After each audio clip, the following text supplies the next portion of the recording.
dan glukosuria disertai dengan atau tidak adanya gejala klinik akut ataupun kronik sebagai akibat dari kurangnya insulin efektif di dalam tubuh.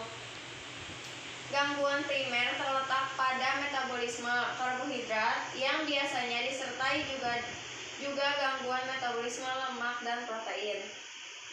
Etiologi. Yang pertama, diabetes mellitus. Diabetes mellitus mempunyai etiologi yang heterogen, di mana berbagai lesi dapat menyebabkan insufisiensi insulin, tetapi determinan genetik biasanya memegang peranan penting pada mayoritas DM.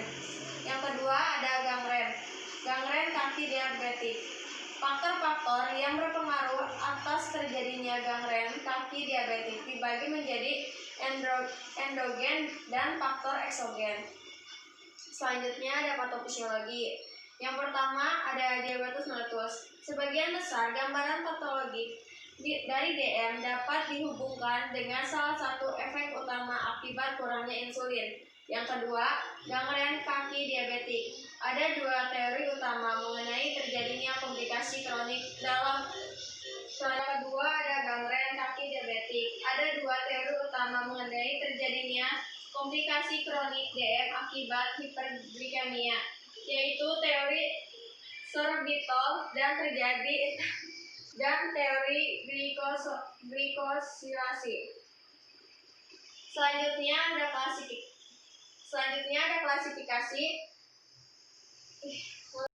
ada klasifikasi menurut Wagner 1983 membagi gangren kaki diabetik menjadi 6 tingkatan. Yang pertama, derajat 0, tidak ada lesi terbuka, kulit masih utuh, dengan kemungkinan disertai kelainan bentuk seperti claw dan callus. Derajat 1, ulkus superficial terbatas pada kulit.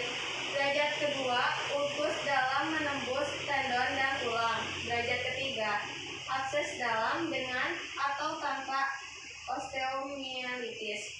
Derajat yang keempat, gangren jari kaki atau bagian distal kaki dengan atau tanpa selulitis.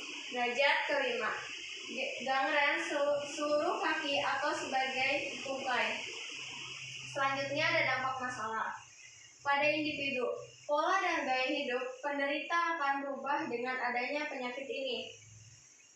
Gordon telah mengembangkan 11 pola fungsi kesehatan yang dapat digunakan untuk mengetahui perubahan tersebut.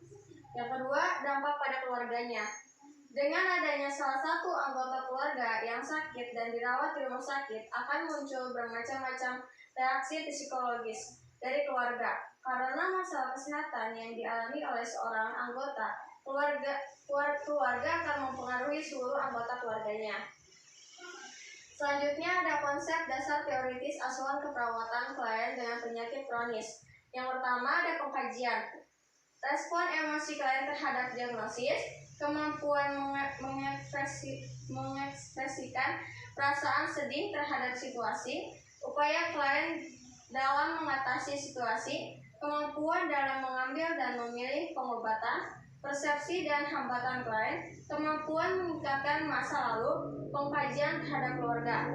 Yang kedua ada pengkajian terhadap lingkungan, sumber daya yang ada, stigma masyarakat terhadap keadaan normal dan penyakit, kesediaan untuk membantu memenuhi kebutuhan, ketersediaan fasilitas, partisipasi dalam asuhan keperawatan, kesempatan kerja. Selanjutnya ada diagnosa perawatan. Yang pertama ada respon pengingkaran yang tidak kuat berhubungan dengan kehilangan dan perubahan. Yang kedua, kecemasan yang meningkat berhubungan dengan ketidakmampuan mengekspresikan perasaan. Yang ketiga, gangguan citra tubuh berhubungan dengan dampak penyakit yang dialami. Yang keempat, defisit perawatan diri personal hygiene berhubungan dengan ketidakmampuan dan ketidakpedulian karena stres. Yang kelima, isolasi sosial berhubungan dengan gangguan kondisi kesehatan. Yang keenam, harga diri rendah kronik berhubungan dengan persepsi kurangnya dihargai. Yang terakhir, kesimpulan. Penyakit kronik adalah suatu penyakit yang perjalanan penyakit berlangsung lumayan sampai bertahun-tahun, bertambah berat, menetap, dan sering kambuh. Respon klien dalam kondisi kronik sangat tergantung kondisi fisik, psikologis, sosial yang dialami, sehingga dampak yang ditimbulkan pada tiap individu juga berbeda. Sekian presentasi saya. Wassalamualaikum warahmatullahi wabarakatuh.